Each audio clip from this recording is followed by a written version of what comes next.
근데 이게 저절로 낫는 경우는 없나요? 대부분 약들이 있어요. 그래서 만약에 반응이 있어가지고 굉장히 좋아지면 거기서는 약물 치료로 끝납니다. 뒤쪽 뇌 절개를 하면 얽히기 설켜 있는 그런 장면들을 갖다 볼 수 있게 되는 거죠. 안녕하세요. 동탄 성심병원 CCTV 보람찬 토크입니다. 지니쌤, 네. 눈이 떨려본 적 있어요? 많죠. 눈 밑에 엄청 많이 떨리잖아요. 저도 그럴 때가 있는데요. 그렇게 얼굴이 떨릴 때 이게 생각보다 심각한 질환일 수 있다고 해요. 그래서 오늘 신경외과 신일영 교수님 모시고 얘기 나눠보겠습니다. 얼굴이 떨리는 증상이 어떤 이유로 생기는 건가요? 정해지는 건 없습니다, 사실. 이 병 자체가 뇌가 이제 퇴행성 변화가 오고 이 혈관이 지나가는 신경들을 갖다가 압박하면서 생기는 겁니다. 일종의 노화 현상이라고 볼 수 있어요. 그렇게 볼 수가 있습니다. 근데 눈이 이렇게 떨리는 경우는 되게 많잖아요. 네네. 그거랑 다른 걸까요? 특징이 있습니다. 눈꼬리가 이렇게 떨렸다가 입꼬리도 같이 올라가는 그런 현상을 보이고 있고 이제 한쪽 편측으로만 오는 걸 특징으로 하고 있습니다. 만약에 양측으로 온다면 어떻게 보면 신경외과적으로 다른 질환을 생각해야 된다고 판단이 됩니다. 안면 경련하고 마비하고 명확하게 이렇게 나누기가 어려운데 설명해 주실 수 있나요? 사실 안면마비가 월등하게 많고요. 안면마비 같은 경우는 이제 바이러스나 아니면 다른 여러 가지 질환이나 아니면 스트레스나 그렇게 해가지고 안면신경에 마비가 오는 거고요. 이제 안면 경련은 이제 어떤 혈관이나 이런 데 압박이 있으면 계속 경련을 일으키게 되는 질환을 말하는 겁니다. 그런 경련을 유발하는 상황들이 있을까요? 경련을 유발하는 상황 대단히 많죠. 대표적인 거는 이제 혈관이 이제 노화가 되면서 나오는 신경들을 압박하게 되는 거죠. 두 번째는 이제 뇌종양. 종양이 있어서 혈관을 압박한다든가 아니면 주위 신경을 갖다가 압박해서 생기는 경우도 이야기를 들을 수가 있습니다. 그리고 안면 마비가 이제 풀리고 나서 그냥 떨리게 되는 경우가 있어요. 약간 볼이 떨린 듯한 증상으로 해서 좀 차이가 나게 돼 있습니다. 근데 환자분들이 막 안면 경련이 생겨도 얼굴이 떨리네? 신경외과에 가야겠어. 이러진 않을 것 같거든요. 그렇습니다. 여러 과를 거쳐서 네, 오실 네, 것 네. 같아요. 사실 이 혈관 압박이라고 이게 단정 짓기가 매우 어렵습니다. 사실 판독상으로는.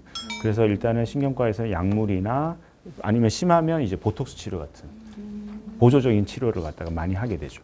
보톡스 치료하신다고 했는데 그거는 어떻게 치료되는 건가요? 보톡스 같은 경우는 이제 한마디로 말하면 신경 내에서 치료하는 게 아니라 신경 외에서 치료한다고 생각하시면 돼요. 그래서 아주 미세한 주사를 이용해 가지고 전체적인 신경 근육들을 경직시켜 버리는 거죠.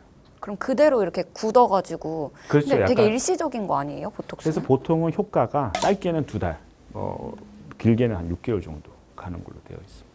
보톡스도 하다 보면은 내성이 생기잖아요. 그렇죠. 하다가 수술을 하시게 됩니다. 그렇죠. 하다가 그래도 안 되면 끝내는 이제 충분히 체크한 후에 수술 여부를 결정하게 됩니다. 어떻게 수술이 이루어질지 굉장히 궁금한데요.